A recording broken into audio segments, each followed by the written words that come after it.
आज या ठिकाणी चाकण तळेगाव महामार्गावर जे मोठमोठ्या प्रमाणात श्री क्षेत्र म्हाळुंगे नदीच्या हद्दीत खड्डे पडले होते, ते खड्डे बुजवण्यासाठी प्रशासनाने एमडी इन्फ्रा यांना जे खड्डे बुजवण्याचं आणि डांबरीकरणाचं पॅच मारण्याचं कॉन्ट्रॅक्ट त्यांना दिलं होतं.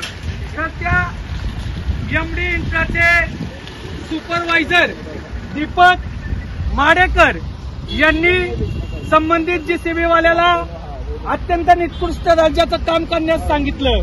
आमचे स्थानिक युवक विकास म्हाळुंकर व त्यांचे सहकारी या ठिकाणी आले असता हा खड्डा मुरमाने खडीने बुजवायच्या ऐवजी मातीचा सारा माती त्या ठिकाणी उकरून ती माती या खड्ड्यात टाकत असताना आमच्या युवकांच्या लक्षात आलं आणि विरोध केला असता तिथले सुपरवायझर दिगंबर माडेकर आणि साईड इंचार्ज सौरभ डोंगरे यांनी उडवाउडवीची उत्तरं दिली.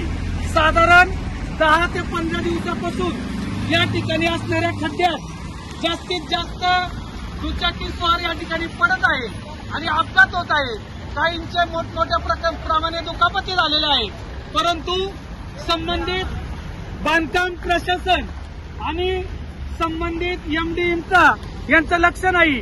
तरी अशा निकृष्ट दर्जाचं काम करणाऱ्या अधिकाऱ्यांवर, प्रशासनातील कर्मचाऱ्यांवर आणि या एमडी इन्फ्रावर कारवाई व्हावी ही संबंधित म्हाळुंगेकरातील युवकांची मागणी आहे. एवढंच सांगतो. धन्यवाद.